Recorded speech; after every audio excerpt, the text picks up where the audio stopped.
Assalamualaikum warahmatullahi wabarakatuh. Salam sejahtera untuk kita semua. Bagaimana kabar Bapak Ibu para pensiunan? Semoga dalam keadaan sehat walafiat, tetap semangat di dalam menjalankan aktivitasnya, dan semoga Bapak Ibu selalu sukses. Ada informasi yang menggembirakan ya untuk para pensiunan. Ini dalam rangka peningkatan kesejahteraan para pensiunan. Maka pemerintahan Presiden Prabowo, dalam hal ini Menteri BUMN ya, Erick Thohir, telah mengusulkan ya agar dana pengelolaan pensiunan ini langsung dikelola oleh Kementerian Keuangan ya, agar ini bisa dijamin tidak dikorupsi ya, atau dananya ini bisa diinvestasikan sehingga bisa menambah ya kesejahteraan untuk para pensiunan. Yang selama ini para pensiunan hanya mendapatkan gaji yang ya paling besar 4 juta. Namun pendapatan atau tabungan hari tuanya ya itu atau pesangonnya itu hanya mendapatkan ya kisaran 60-70 juta ya. Untuk itu diupayakan agar skema pensiunan ini diubah ya. Nah, untuk itu tentu saja yang utama adalah pengelolaan dana pensiunan ini harus bersih ya dari korupsi. Untuk itu mari kita simak bersama ya informasi selengkapnya bagaimana Menteri BUMN ini mengajukan ya agar pengelolaan ini langsung di bawah Kementerian Keuangan. Mari kita simak informasi selengkapnya. Bawah Kementerian BUMN ke BUMN di bawah Kementerian Keuangan. Sama-sama bentuknya BUMN, cuman di bawah Kementerian Keuangan. Ya, jadi kata kuncinya sebenarnya adalah pengelolaannya yang benar, bukan siapa yang ada di atasnya. Ya, selama ini kan sebagian besar BUMN memang kan di bawah Kementerian BUMN. Tapi kita tahu masih ada beberapa BUMN yang menjadi fiskal tuh pemerintah, ini adanya di bawah Kementerian Keuangan. Nah, yang dimaksud Pak Erick ini adalah mengalihkan dari BUMN di bawah Kementerian BUMN menjadi BUMN di bawah Kementerian Keuangan, atau membentuk sui generis katakan. Ini adalah dua hal yang berbeda. Baik, Pak Haris, ini apa artinya Kementerian BUMN sudah tidak sanggup untuk mengelola dana pensiun ini sehingga harus dialihkan ke kementerian lain? Iya, kalau kita lihat ya pada kasus Asabri ya, kan korupsinya besar sekali. Kerugian negaranya 22,7 triliun.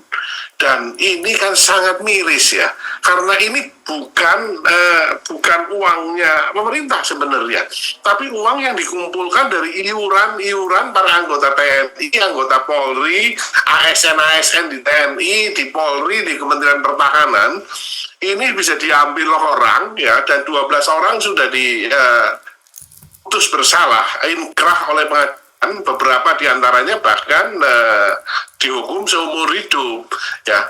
Nah, kalau ini kemudian dialihkan ya, menurut saya ini satu ide, wacana yang bagus ya, cuman memang harus dieksplor.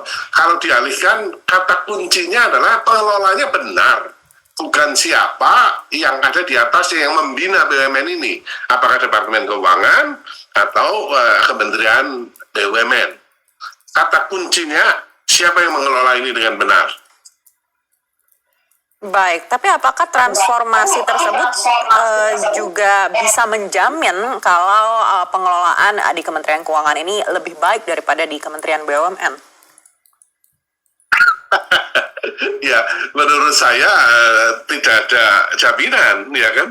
Tidak ada jaminan bahwa kalau di bawah Kementerian Keuangan tentu lebih bagus, ya, karena pengelolanya ini kan tetap orang, makanya di dalam rapat kerja Komisi 6 hari Rabu lalu, saya pastikan ketika Komisi 6 memberikan persetujuan untuk pemberian PMN sebesar 3,6 triliun, kami dari fraksi PDI Perjuangan saat itu memberikan catatan yang sangat kritis bahwa ini harus dilaporkan penggunaannya 100% hanya untuk manfaat bagi para anggota ASABRI, dan pengelolaannya dilaporkan secara rutin kepada Komisi 6.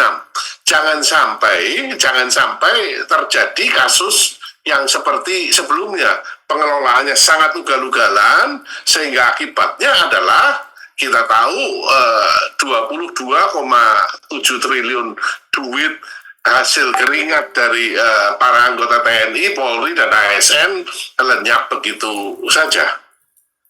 Baik. Lalu tantangannya sebesar apa sih Pak Haris untuk memindahkan pengelolaan ini dari Kementerian BUMN ke Kementerian Keuangan, di mana kita tahu dana pensiun ini dananya cukup jumbo? Ya, jadi dananya memang besar sekali. Tetapi kalau kita lihat sekarang, perusahaan ini ekuitasnya ASABRI ya, ekuitasnya negatif sekarang. RBC-nya kalau kemarin tidak dikasih PMN, ya ini minus 500%. Ya, sedangkan kalau dikasih PMN, dia paling tidak punya modal yang cukup lah untuk bertahan hidup. Tantangan terbesarnya ada di tata kelola, governance. Ya, selama governance-nya benar, dijalani dengan benar, ya, ini kan income-nya jelas nih. Income-nya jelas dari iuran per anggota. Sehingga ketika perusahaan income-nya jelas, kata kuncinya adalah dana ini akan ditempatkan di tempat-tempat yang memang benar-benar sesuai dengan aturan. Nggak bisa ditempatkan katakan seenaknya di saham-saham yang nggak jelas ya. Kan sebenarnya aturan koridornya kan sudah jelas. Untuk perusahaan asuransi itu penempatannya seperti apa. Ya, tidak boleh di instrumen-instrumen investasi yang sangat berisiko. Akibatnya nanti akan terulang seperti kejadian sebelumnya. Itu menurut saya yang perlu dijagain. Atau kalau mau yang lebih ekstrim, ya sudah kita bikin satu sui generis, satu lembaga yang non pemerintah. Dia akan lebih independen, dibentuk oleh undang-undang, ya. Contohnya adalah seperti dulu kan pernah terjadi PT Askes ya, tadinya kan BUMN. Kemudian kan digeser bentuknya menjadi BPJS Kesehatan. Jam Sostek digeser menjadi sui generis, yaitu BPJS Ketenaga Kerjaan. Ini juga satu pilihan. Ini akan lebih independen, ya, dibandingkan dengan waktu dia sebagai BUMN. Tetapi di dalam kasusnya ASABRI, kasusnya Taspen, menurut saya isu terbesarnya adalah tata kelola. Makanya kemarin kami sampaikan kepada dirutnya ASABRI, Pak Wahyu, pastikan dan laporkan secara berkala penggunaan dari PMN ini, ya, jangan sampai ngawur-ngawuran ini tweetnya.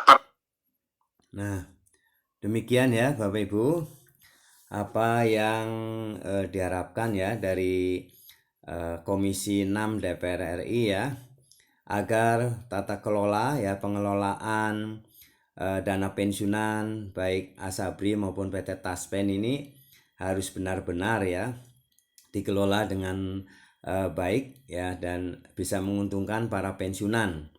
Karena selama ini pengelolaannya istilahnya tidak benar, banyak dikorupsi, sehingga yang terlantar adalah para pensiunan.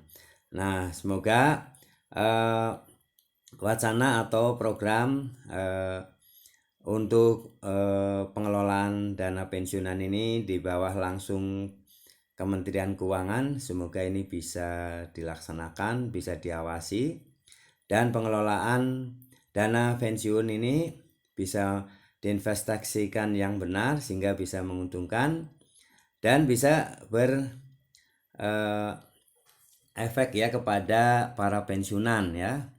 Semoga ini bisa dilaksanakan ya.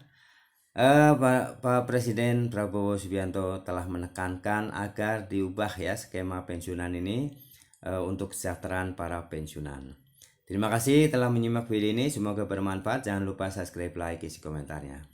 Terima kasih. Assalamualaikum warahmatullahi wabarakatuh.